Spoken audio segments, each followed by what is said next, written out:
Okay तो कल तक हम लोग देखे थे सिंपल प्रेजेंट टेंस को एक्टिव वॉइस से पैसिव वॉइस में कैसे चेंज करते हैं। आज हम लोग देखेंगे कि आखिर प्रेजेंट कॉन्टिन्यूअस टेंस का क्या फंडा है। ठीक है, यानी कि हम लोग प्रेजेंट कॉन्टिन्यूअस टेंस को कैसे एक्टिव वॉइस से पैसिव वॉइस में चेंज करते हैं। तो प्रेजेंट कॉन्टिन्यूअस टेंस का जो केस रहता है, ठीक है,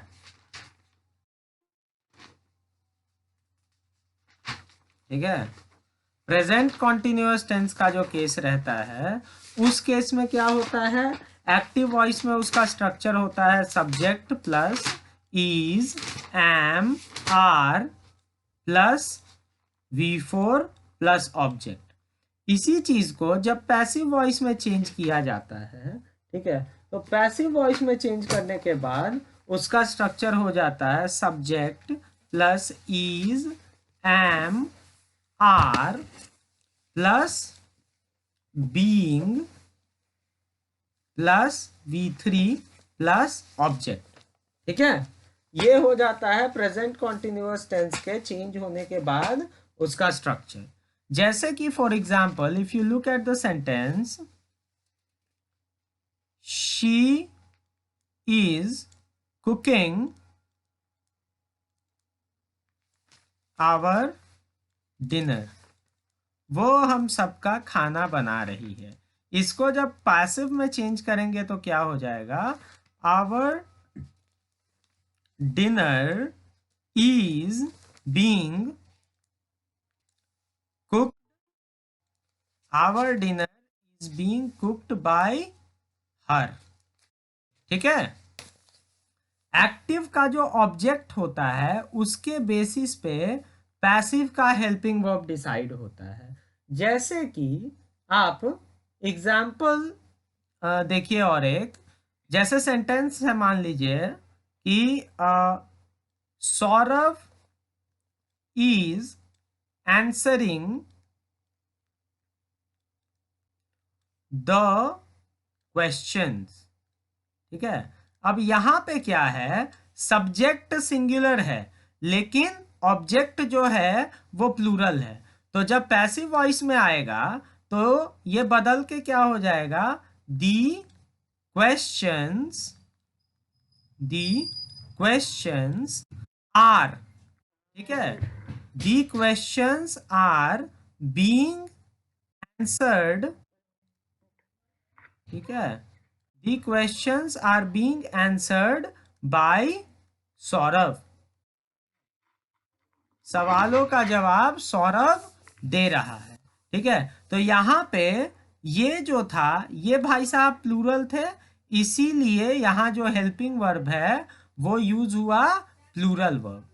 ठीक है, क्योंकि वहां जो ऑब्जेक्ट है वो इधर सब्जेक्ट बन गया, तो ये हो गया प्लूरल सब्जेक्ट, इसीलिए इसके साथ यूज हुआ प्लूरल वर्ब। आई बात समझ में? The next one in our line is present perfect tense. ठीक है, अब प्रेजेंट परफेक्ट टेंस का जो एक्टिव स्ट्रक्चर होता है that is subject plus has या फिर have plus V3 plus object, right. And when we convert it into passive it become subject plus has और have plus been plus V3 plus object. Okay, that happens in the case of, that happens in the case of what, passive voice. For example, you consider he has washed the plates. ठीक है, he has washed the plates. Now when we get it into negative, it happens कि the plates have been washed by him. Okay, the plates have been washed by him. यहां पे भी वही चीज, object plural था, इसलिए यहां पे जो है जो हेल्पिंग वर्ब यूज हुआ वो प्लूरल इन नेचर था। ओके, यही चीज, सिंपल सा रूल आपको याद रखना है एंड फॉलो करना है, right. Now consider one more example, like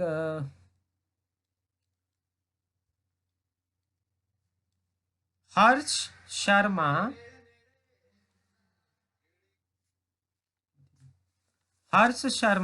ज्यादा दूर मत जाना, टोल्ड ए लाई, ठीक है।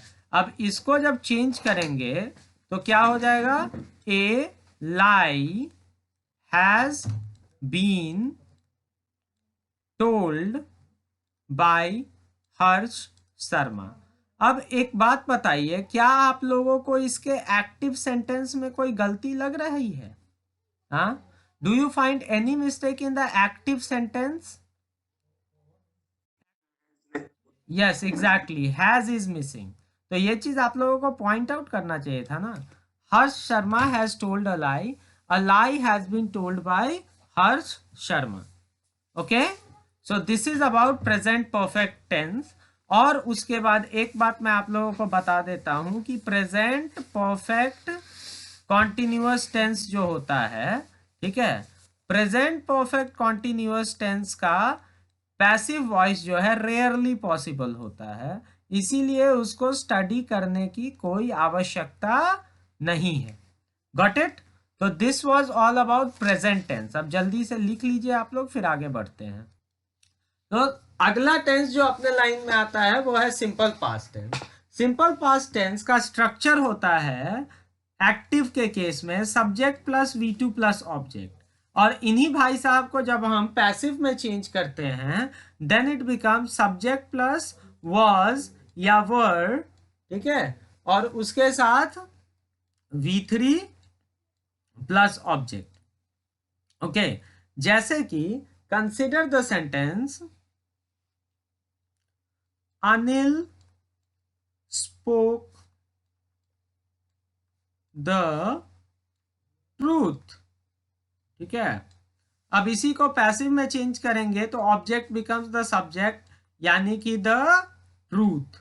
ओके, वॉज क्योंकि ये सिंगुलर है, स्पोकन बाय अनिल, ठीक है, the truth was spoken by Anil. Someone has stolen my documents. Someone has stolen my documents. When we change it into passive, it becomes my sentence simple sentence. Very. That's what I wanted all of you to point out. ठीक है, मैं देख रहा था कि सबके सब ध्यान लगा के देख रहे हैं या फिर बस एम आई, ठीक है, एम आई लगे हुए हैं चुपचाप।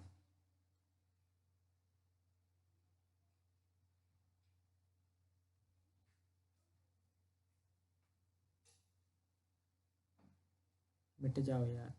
Okay, so the next sentence becomes the mad dog, okay, bit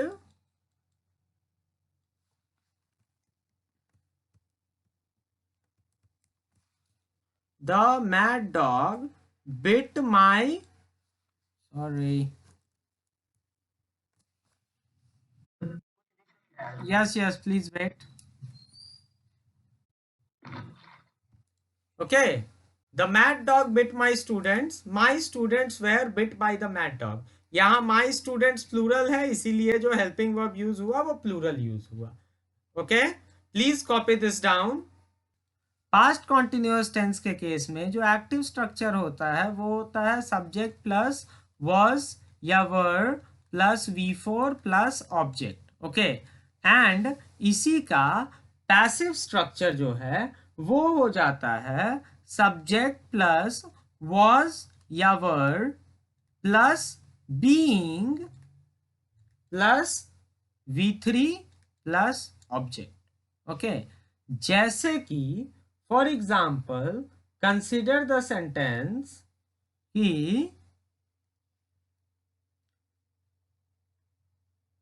cancer, sorry wrong sentence, cancer was spreading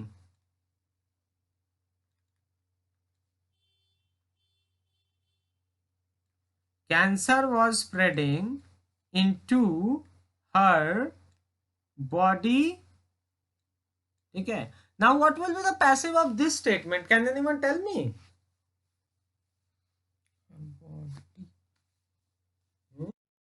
Her body, her body was being spread by cancer. Very Cancer good. was being spread. Very good. और कोई? Anyone else would like to give the answer to this?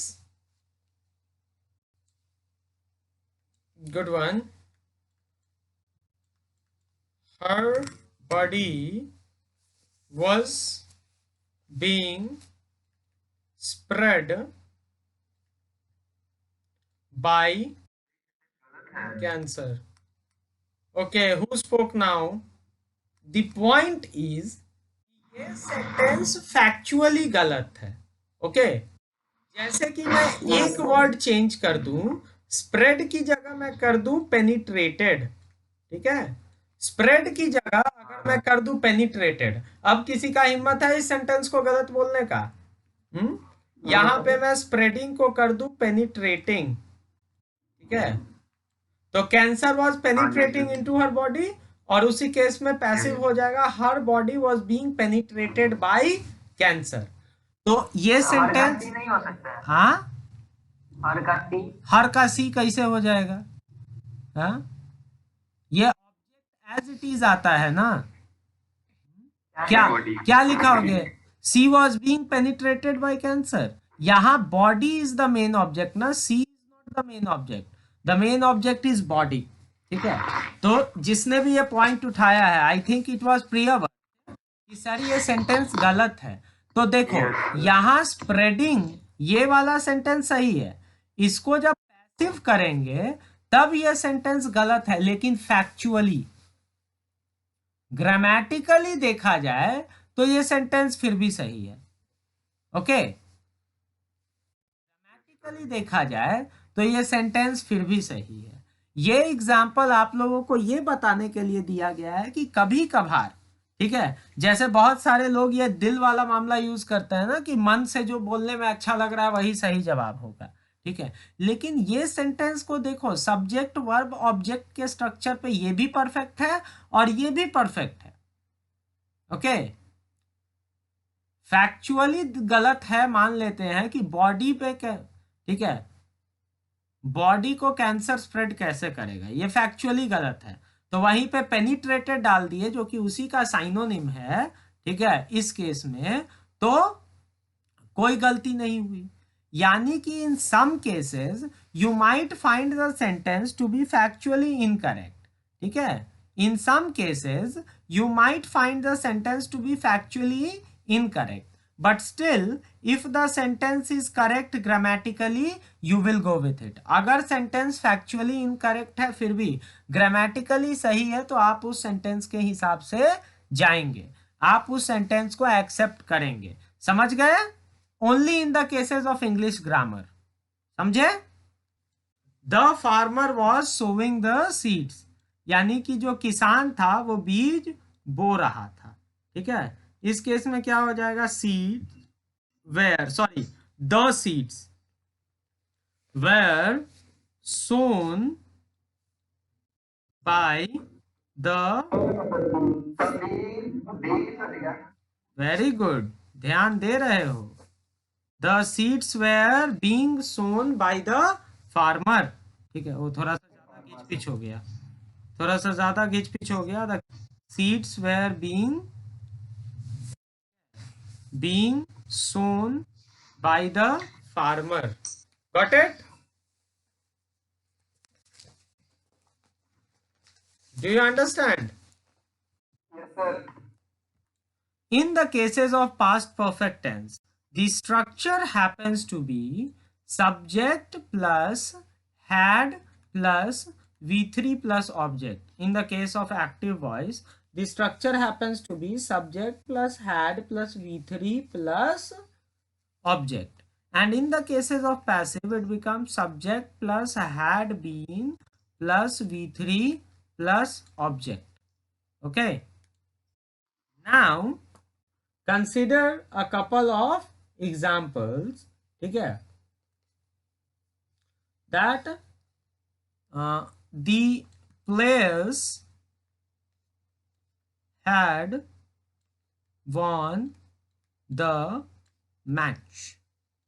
Okay, the players had won the match.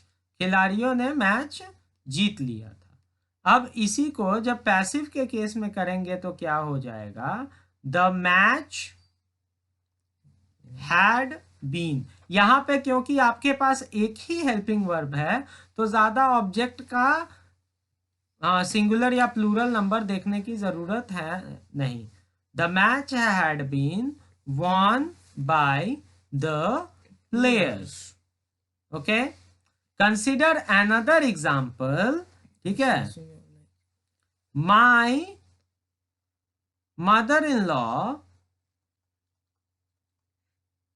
had stolen the money। अब इसका passive क्या होगा, बताएगा कोई इसका passive क्या होगा?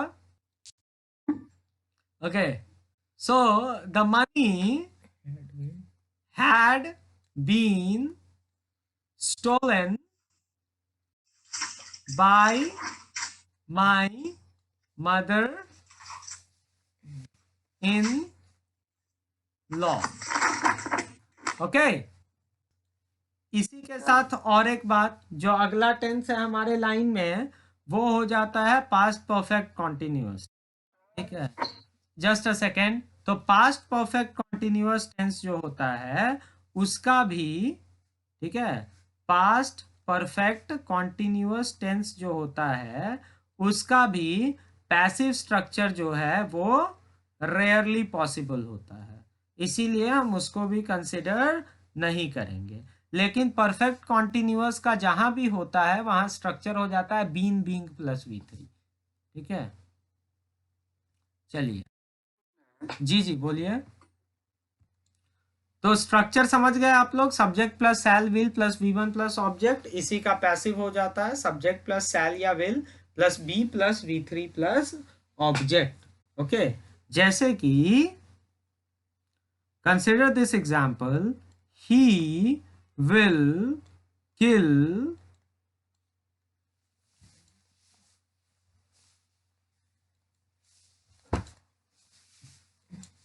ओके। अब इसको जब हम पैसिव में चेंज करेंगे तो क्या हो जाएगा,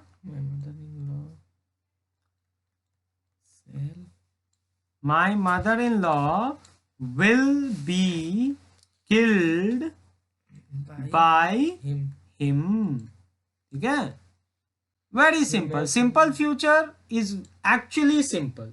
okay, right, like consider the equation, nobody will catch you।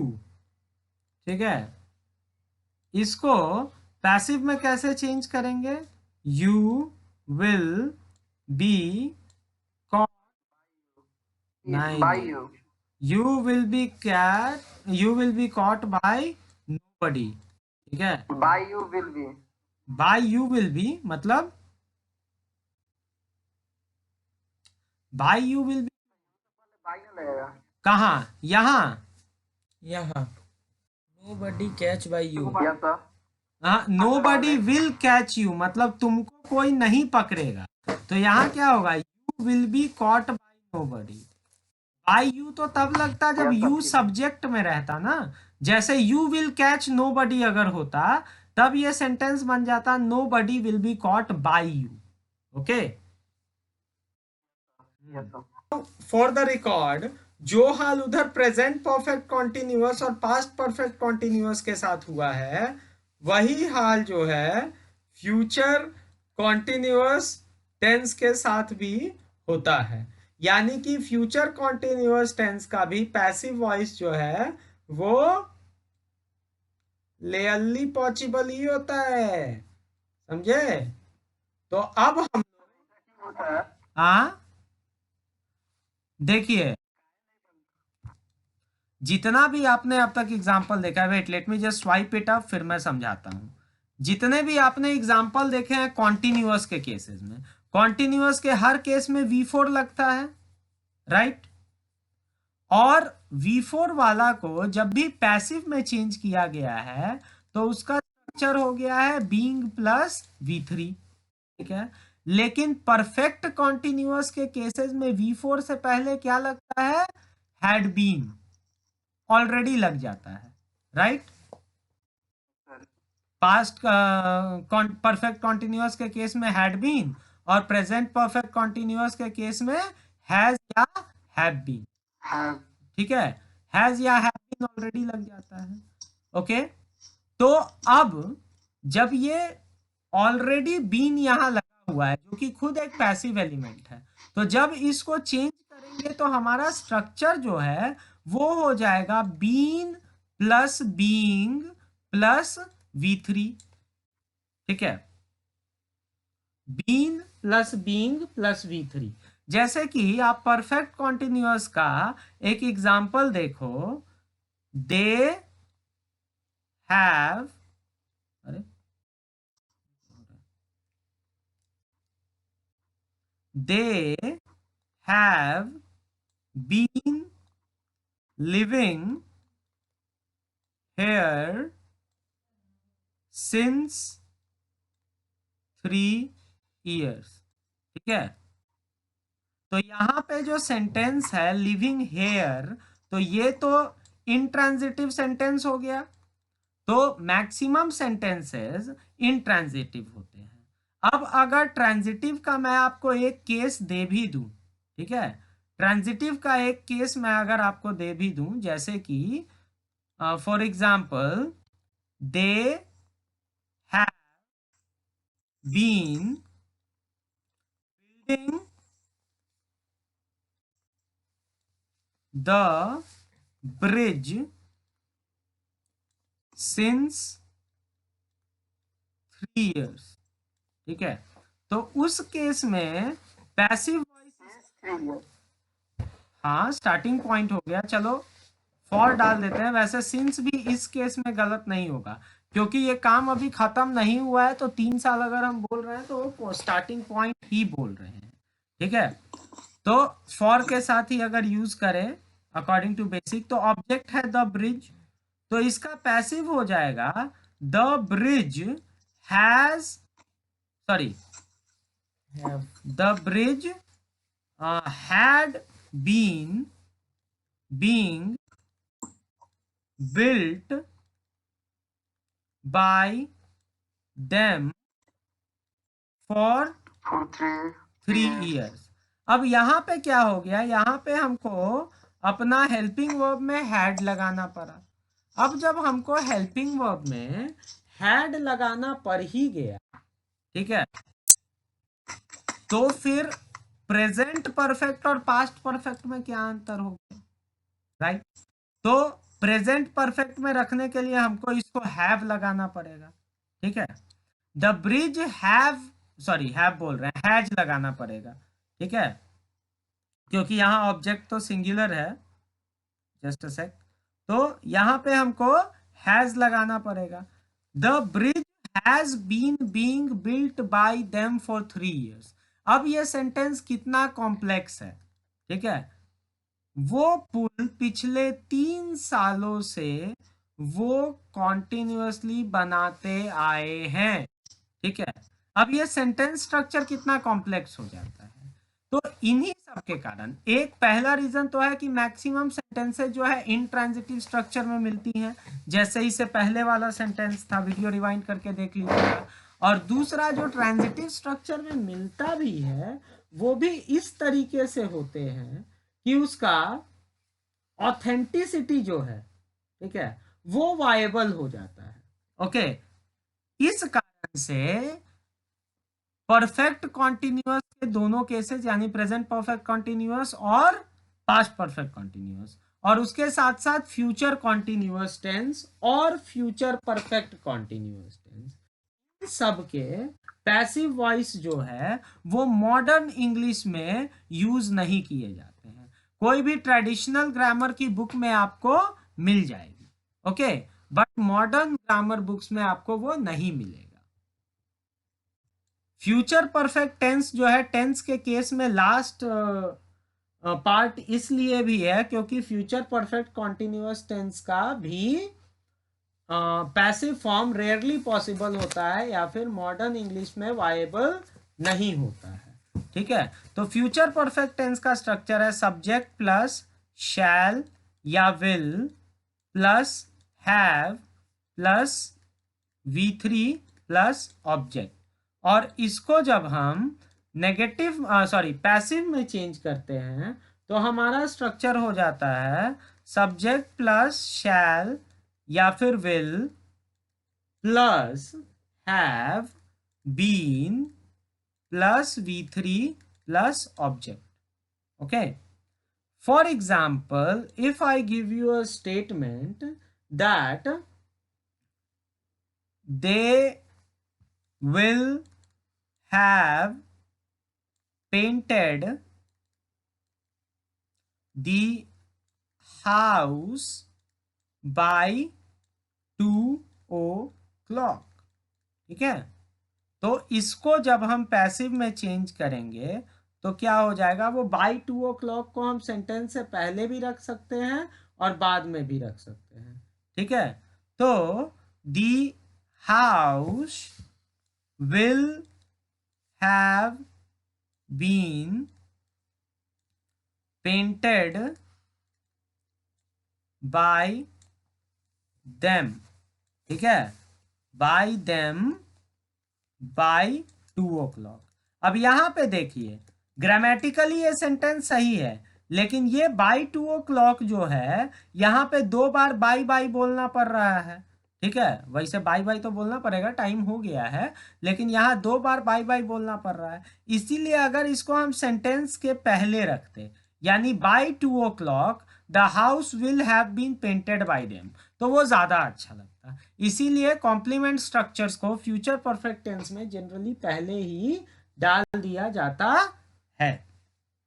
आई बात समझ में? हाँ, अगर आ गई तो उसको लिख लीजिए। ठीक है, प्लीज नोट दिस